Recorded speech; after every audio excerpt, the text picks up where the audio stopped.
Suspense.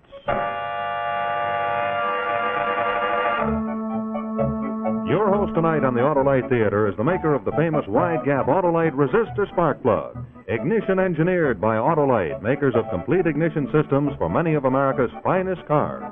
From bumper to tail light, Autolite makes over 400 products for cars and trucks. Spark plugs, bumpers, hubcaps, bullseye seal beam units, radiator grills, batteries, wire and cable, ignition systems, speedometers, instruments, tail lights, and many more.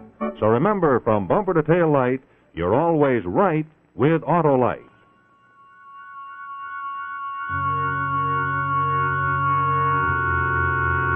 And now, Autolite and its 60,000 dealers and service stations everywhere present Suspense.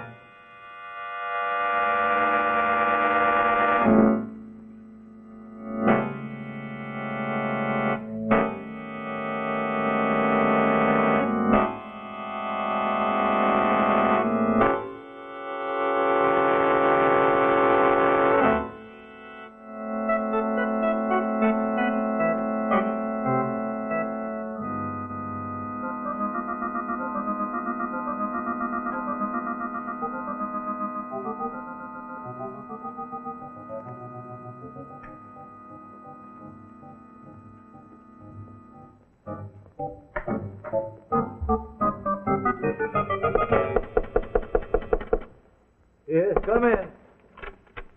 Oh, good morning. Oh, Mrs. Griffin, has the mail come? There's nothing for you, Miss Crabtree. No. Well, I suppose the rest of these applications will be just so much chaff in the wind, too. Well, that's what I came in about. I was wondering if we could have a little talk. Yes, I know. The rent, eh? More serious than that. Eh? I've decided I need the apartment, Mr. Crabtree, so please take this as 2 weeks' notice. Mrs. Griffin, this is my home. I've lived here for 15 years. The last year and a half practically rent-free. Yes, but you understand that you'll get it all eventually as soon as I get a job. You've been promising that for months. I can't gamble on it any longer. Yes, well, I don't know what further to suggest. You know that I have to meet my daughter's sanitarium expenses every month. They've got to be paid. My bank account is zero. I've borrowed to the limit on my insurance. And I've lost everything.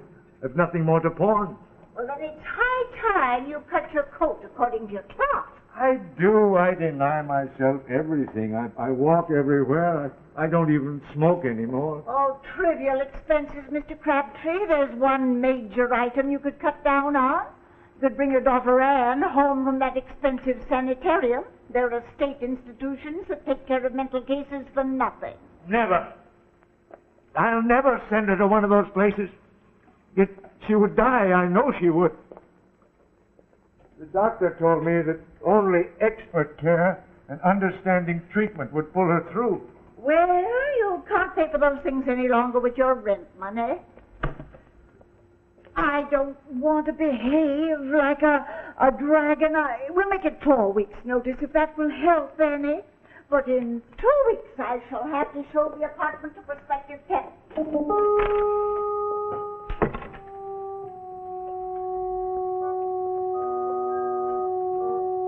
Tell me what to do, Anne, darling.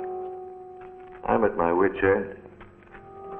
I'd willingly kill myself, but what good would that do now? No more insurance. What would become of you?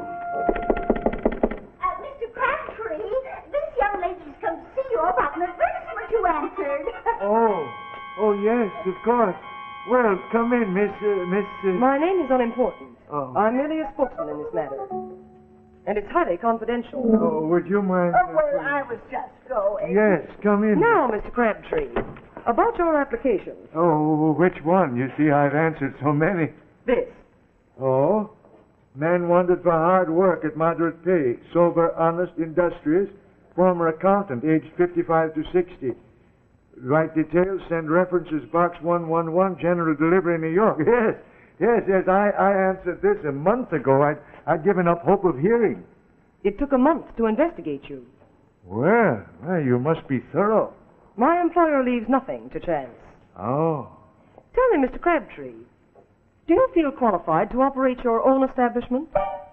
My own establishment? Well, I don't want to misrepresent my previous experience. You see, I've always been in a position of employee. For the last 20 years, I've been... Yes. We know the biographical details. Oh. Well, this particular job is a simple matter of regular confidential reports to be sent through the mail. You would have your own office and no supervision. What kind of confidential reports? On various important corporations. It would be a matter of covering references to them in the financial journals. Well, to what address do I mail these? Well, the box number you already have, of course. Yes, of course. Your hours would be 9 to 5, 6 days a week, with an hour off for lunch. Oh, might I ask about my salary?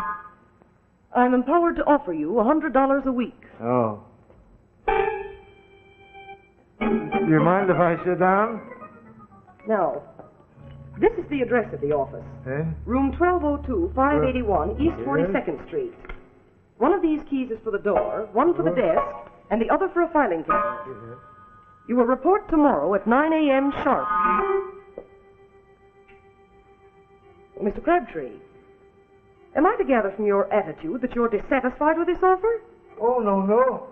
No, I accept with profound gratitude. We thought you would. Any questions? Well, yes. Who is my employer? It's necessary for him to remain anonymous, even to you. Moreover, the nature of your work is not to be discussed with anyone whatsoever. Oh, well, I understand. I mean, you may tell him, please, that I'll follow his instructions to the letter. Good. Yes. Now, as to your salary, it will reach you the end of every week through the mail, in cash. Yes. Goodbye. Bye. And good luck, Mr. Crabtree.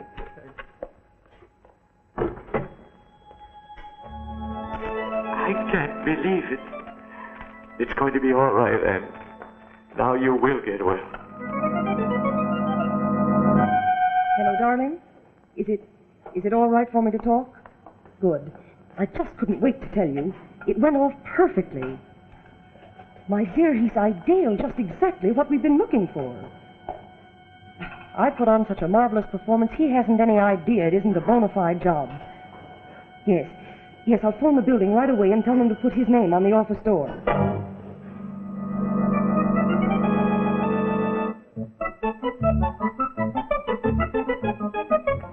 Well, managing director. I never thought I'd live to see that. Oh, my. Not exactly palatial. However, as Shakespeare said, a poor thing, but mine own.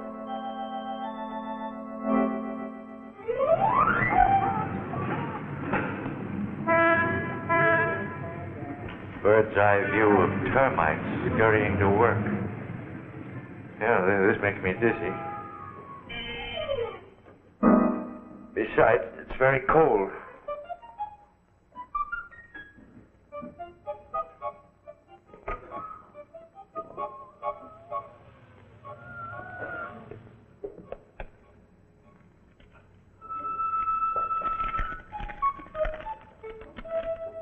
Please? Please feed me. My function is to keep you company so that you will not be tempted to chatter to friends on the telephone. My name is Discretion. Well, Discretion, it's lucky for you that I'm partial to cats, that I'm not one of those silly people who are terrified of them. We'll be great companions.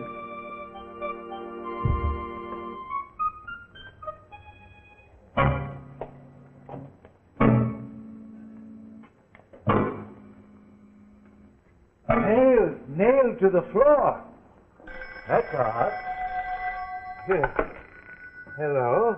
Mr. Crabtree, your employer's secretary speaking. Oh, yes. We wanted to check on your arrival. Is everything clear as to your duties? Oh, yes, perfectly. I'm very comfortable. Oh, but would you mind telling me why my furniture is nailed to the floor? No, Mr. Crabtree. That is one thing I cannot tell you. Well, we put our foot into it that time, Kitty. Well, discretion, I suppose you don't realize that this is a red-letter day in history. January the 10th, Chester Crabtree, accountant. He opens his own office for a very mysterious Mr. X.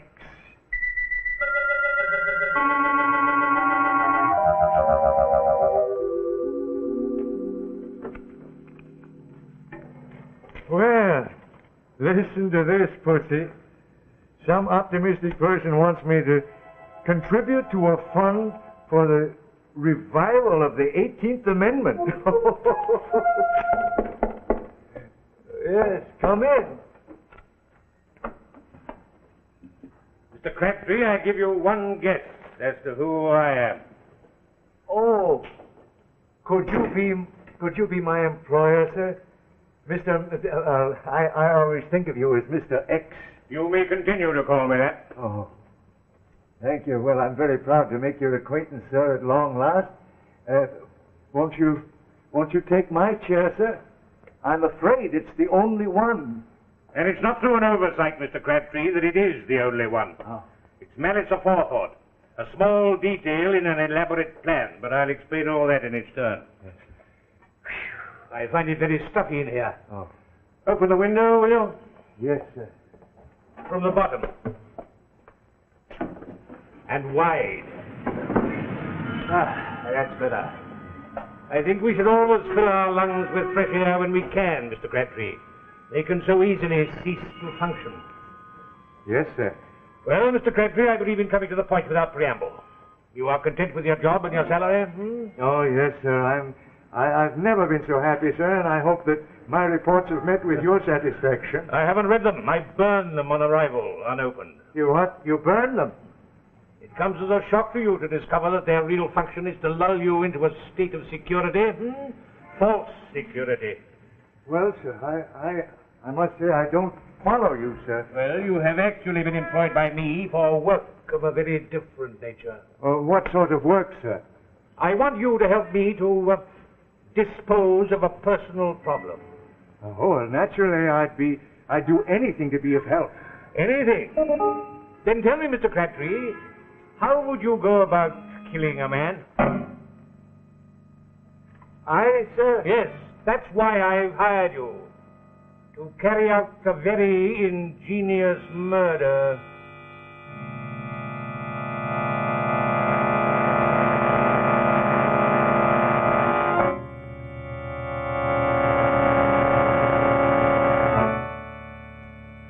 In just a moment, we'll see Act Two of Help Wanted, starring Otto Kruger. Friends, today I was thinking about all the summer driving that you're going to be doing very soon, and I thought, well, you don't want to have a lot of trouble with your cars, so by way of a bit of advice, I thought I'd tell you a little story about a man I know named Merlin the Marvelous. Merlin the Marvelous Magician. And he really is a very marvelous guy. Very smart. He can tell you the card you're thinking of, or he can make things disappear right in front of your eyes. So, when Merlin's car gets to jumping and jolting around, you'd think he'd give it the old abracadabra, or at least try and make with the double whammy to get rid of whatever the trouble is. But no, as I told you, Merlin is a very smart fella, and he knows that the thing to do is take his car to an expert, which is just what he did. And we found out what the trouble was right away. In his car, Merlin had a set of old, tired, worn-out spark plugs. So what we did was supply him with a little of the magic right in this box, a set of the new revolutionary Autolite resistor spark plug. Now, here's why I want to tell you about the Autolite resistor spark plug. Inside, yes, built right in, mind you, is a newly developed 10,000 ohm exclusive Autolite resistor that's found in no other automotive type spark plug. And it's very important to you for 4 big reasons. And here they are. Number 1, you get smoother idling. Yes, there's less chance of misfiring at idle or at low throttle settings. That's number 1.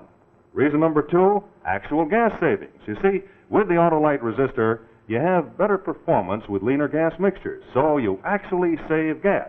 And here's reason number 3, longer life. You see, that resistor means that the electrode, that's the firing tip that brings the spark into your engine will last 200% longer and more. Reason number 3, longer life. And now here is reason number 4 of great interest to you television fans. With the Autolite resistor spark plug, you'll find that you get less television interference. So there, friends, you have 4 good reasons for remembering the name Autolite resistor spark plugs.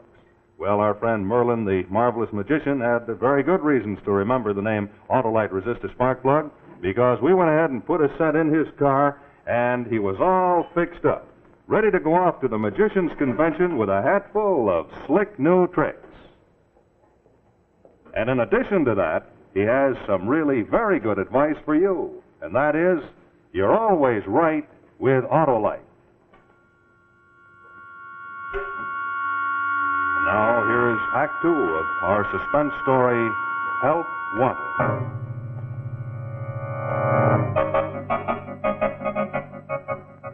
I gather from your stony silence, Mr. Crabtree, that the idea of taking life is repugnant to you. Well, sir, I am an accountant, not an assassin. I've never even dimly contemplated such an action.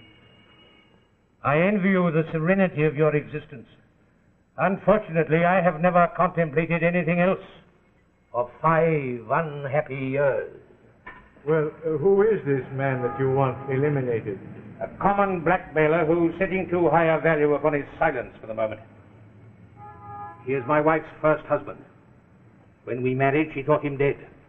We have 2 children who will become illegitimate if he prosecutes for bigamy as he threatens. I occupy a public position of great trust. Such a scandal would ruin us. It must not be allowed to happen. But, sir, if you have decided to destroy this man, why do you insist try to get me to do it? Why don't you do it yourself? I am totally incapable of committing any act of violence. Why, if a fly should land in the palm of that hand, I lack the force to crush the life out of it. Yes, but why not hire someone outside the social boundaries, someone who would do anything for money, a gangster? And exchange one blackmailer for another? No, Mr. Crabtree, I have decided it has to be you. Me? But I never. Calmly, my dear fellow. And before you make a hasty decision, consider the consequences of a refusal to you. When you leave this office this evening, you would leave it permanently. But with a secret, Mr. X. A secret that might be of interest to the police. Oh, forgive me, my dear fellow. Forgive me, but I was visualizing the scene when you go to the authorities with this story of the fantastic demands made upon you by an employer who does not exist.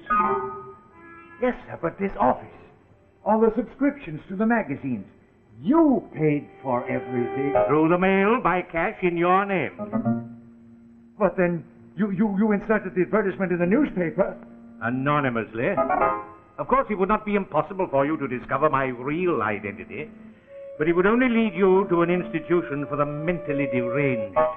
Hallucinations, my dear fellow. But the lady who engaged me in your behalf was no hallucination. Quite correct, Mr. Crabtree. She was not. That was my wife. Disguised, of course. And I do not think even your landlady would recognize her again. Well, I still don't understand. Oh.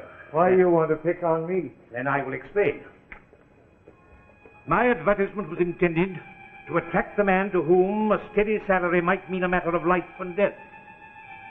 I examined numerous replies. You seem to me to be the ideal candidate, for to you, a steady salary is a matter of life and death. Well, if not to you, at least to your daughter. What good would I be to my daughter if I went to the chair for murder? You underestimate my ingenuity. My plan is foolproof. For example, this cramped office was found after a weary search as perfect for our purpose. The exact spot in which this desk is placed was carefully selected. It has even been nailed to the floor to make it impossible to move it. Now observe. When you are seated at this desk, a visitor is confined to the space you occupy now at that window. Within the hour, the man we have been discussing will come through that door. He will stand there with his back to the open window. And now, he will ask you for an envelope containing a contribution. You will hand him that. Being a methodical man, he will place it in the inner pocket of his jacket. Every time I've paid him for the last 5 years, he has never failed to do exactly that. The psychological moment, when his hand is in his pocket, he will rise swiftly. One good thrust and he'll be through that window to his death. No! No! A second or two later, you will close the window and quietly resume your work. Yes, but someone will find him. Yes. The police. Yes, they will find an unfortunate individual who has jumped from the roof above you. They will know it's not a suicide because the envelope you gave him will contain a note, not the money he anticipated. The note will explain the reasons for his sad demise and offer a pathetic apology for the inconvenience he has caused.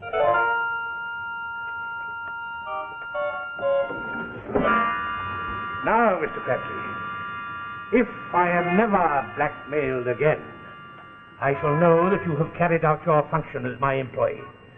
You will become one of my confidential supporters, and you will retire at the age of 65 with a generous pension for life.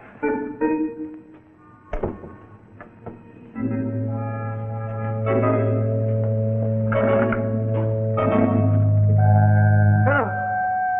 Police department. Why don't you bring your daughter Anne home from that expensive sanitarium? There are state institutions that take care of mental cases for nothing. In 2 weeks, I shall have to show the apartment to prospective tenants. Mr. Crabtree, I am empowered to offer you $100. $100.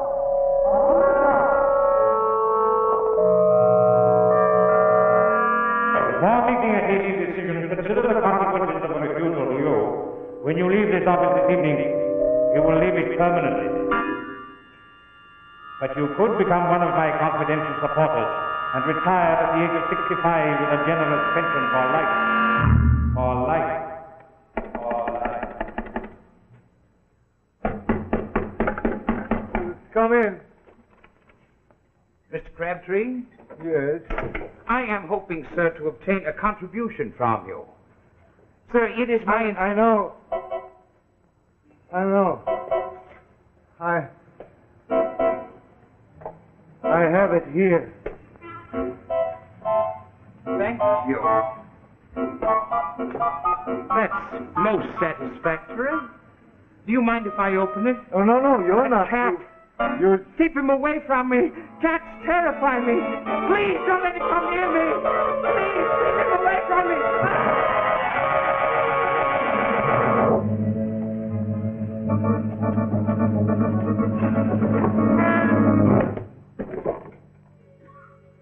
I never touched him. I didn't have to do it after all. You saved me. I've got to get out of here.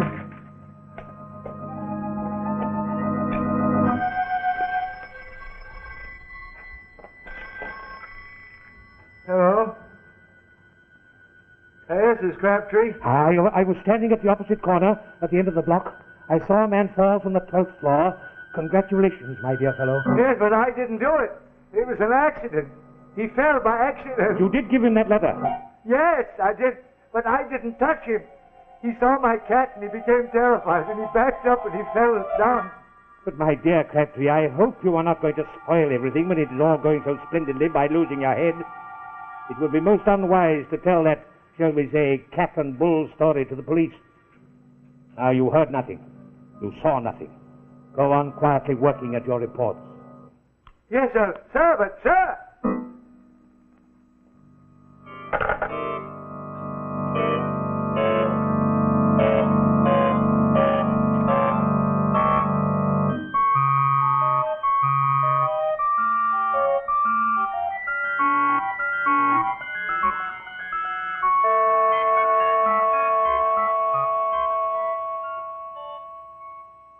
Well, this is the last one. Chester Crabtree. Maybe he can tell us something. Come in.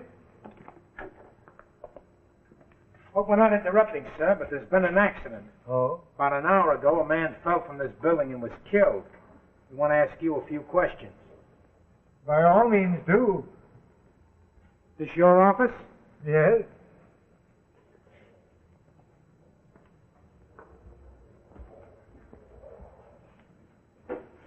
Been in it all morning? Yes.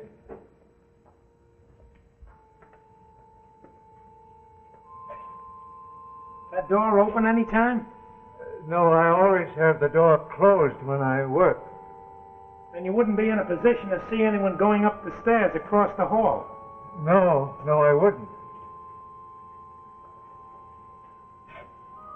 You say you've been sitting at that desk all morning, huh? Yes. Yes, I don't believe I've left the chair. Then you wouldn't be in a position to see anything happening outside the window. No, indeed. You hear anything? Anything out of the ordinary? Out of the ordinary? Yeah, someone yelling. Anything like that. Oh, yes, now that you mention it, I believe I did hear someone scream, though they were startled. Let's see. Well, that ties it up. The guy jumped from the roof, all right. Second he did it, he changed his mind. Clear case of suicide, note and everything. Sorry to trouble you, Mr. Crabtree, but we have to get all the facts we can. Yes, but just one moment. Oh, one thing. Who was this person? Oh, some reformer. He'd been going through the building trying to solicit contributions to revive the 18th Amendment. Oh. Well, it takes all kinds to make a world. Goodbye, Mr. Crabtree. Goodbye. Goodbye.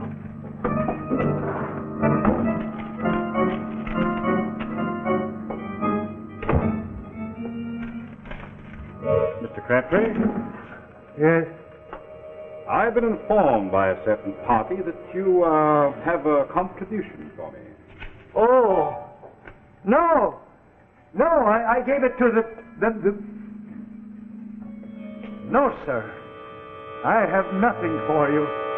And I suggest that you go to the man you are now blackmailing and tell him that his perfect plan for murdering you has gone astray, sir.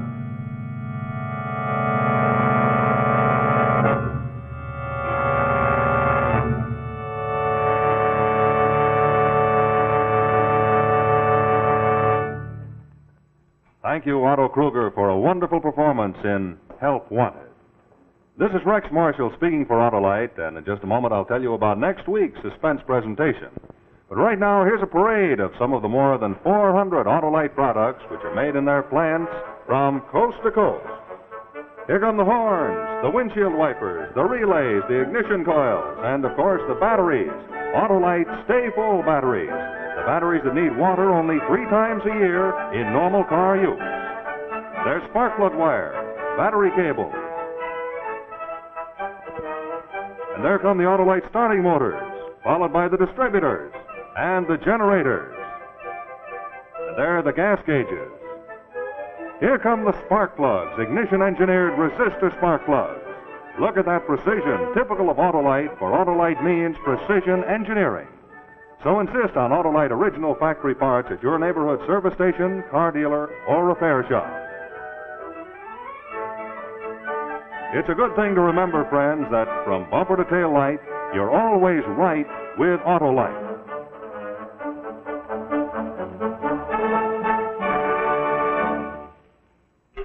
And say, have you sent for your Autolite key light? It's a pocket-sized keychain and flashlight that you can get for only 25 cents if you send the name and address of the place that services your car to Autolite, Toledo 1, Ohio. Your name and address and 25 cents in coin to Autolite, Toledo 1, Ohio. Next week, we'll bring you another gripping story of suspense entitled Stolen Empire. Also, be sure to listen to Suspense each Thursday night on the radio.